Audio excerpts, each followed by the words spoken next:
dal leen ak jàmm ci beneen xët ñeel waxtaan yu ñuy def ak yéen saa su ne te ñu duppee ko les pères fondateurs du panafricanisme.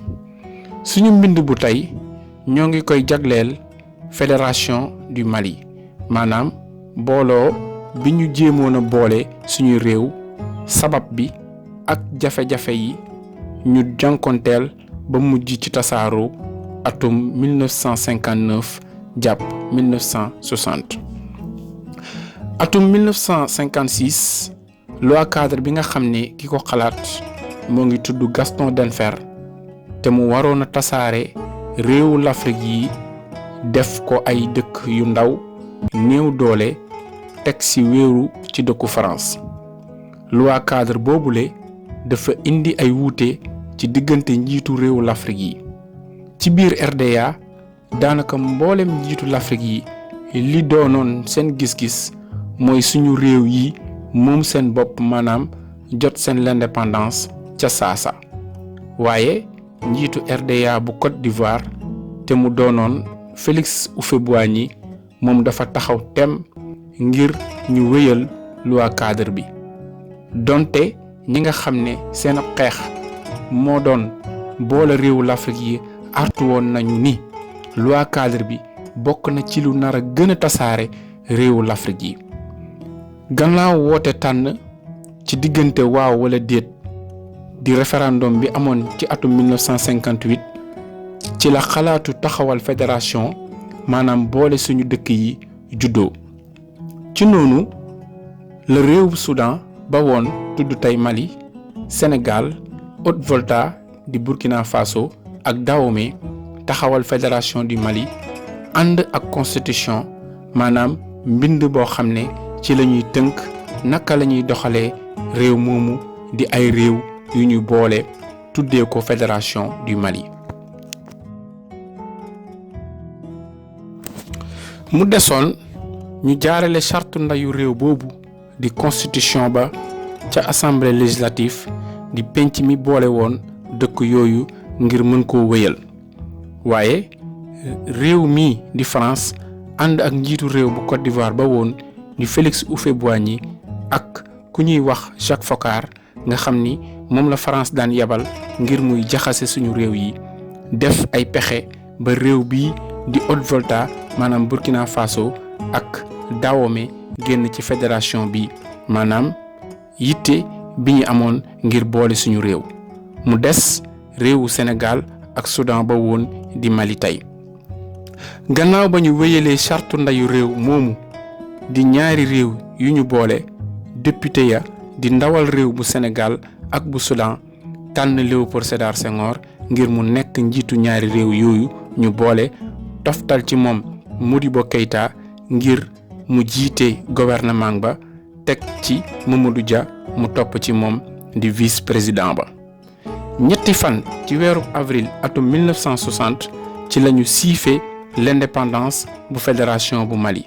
ca hôtel Matignon ba nekk ca Paris di réewu France. siife nañu ay l'accord ci fànn yu bare ak réewu France niki ci wàllu xam-xam ak mën-mën ci doxalinu réew ci l'armée bi koom gi ak wéyal lii di xaalisu CFA ci biir fédération bi ak yeneen ak yeneen.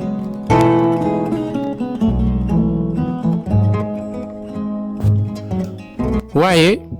l'indépendance bu fédération bu Mali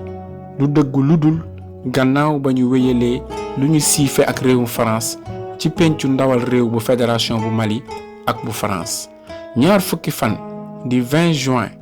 atum 1960 ci lañu dëggal juddug fédération bu Mali. doxalinu gouvernement bu fédération bu Mali wonewul genn ak yoon lëkkaloo ak réewum France ci biir l'Afrique. weerub juin atum 1960 kii di Mamadou Dia siwal na doxalin gu teguwul ci yoon gi nga xam ni réewum France doon na ko doxal jaarale ko ci seen service yu yëngu ci wàllub documentation ak espionnage maanaam ñu yëddu suñu réew te nekk ci diggante réewum Sénégal ak Guinée. benn ci service yooyu doon yëngu ci wàllu yëddu gi di espionnage te ñu dippee woon ko action doon nañu teg ay pexe ngir yàq réewum Guinée Conakry gannaaw bi mu tànnee tàkkalikoo ak réewum France ca woote ba di référendum bi 1958 loolu sax juróon na ay coowoo diggante gouvernement bu Dakar ak Paris di réewum France ca atum 1959 fukki fan ak juróom-ñett di 18 août 1960 fekk ñu dëgmal ay woote tànn njiitu réew bu fédération bu Mali ay coow yu tàng judd ci diggante sénégalais yi ak soudanais yi sekkoon fédération bi ba ñu mujj tasaaroo fédération bi njëkkoon a am ci Afrique gi nga xam ni ñoom la France nootoon tas ci anam bu kenn xamul lan mooy dëggi-dëggi sabab bi lu leer te wóor mooy am na lu nekk ci gannaaw maanaam ñoo xam ne ñoo bëggoon tasaaroo gi am. wuuteeg Modibo Keïta mi nga xam ni moom ay xalaatam ak doxalinam parti communiste bu France la gën a jege ak Léopold Sédar Senghor mi gën a méngoo ak parti socialiste di SFIO bokk na ci lu gën a jur boobule tasaaroo bu fédération bu Mali waaye it loxol France génnu ci fàttali de Gaulle mësul bëgg googule booloo di fédération bi loolu tax mu wax ni xam na réew Sénégal xam na réew Mali waaye du nangoo xam fédération bu Mali ci anam yooyu la fédération bu Mali tasar donte googule booloo nekkoon na mbébétu ñu bari ñi nga xam ni seen gént moo doon boole réewu l'Afrique yi def ko benn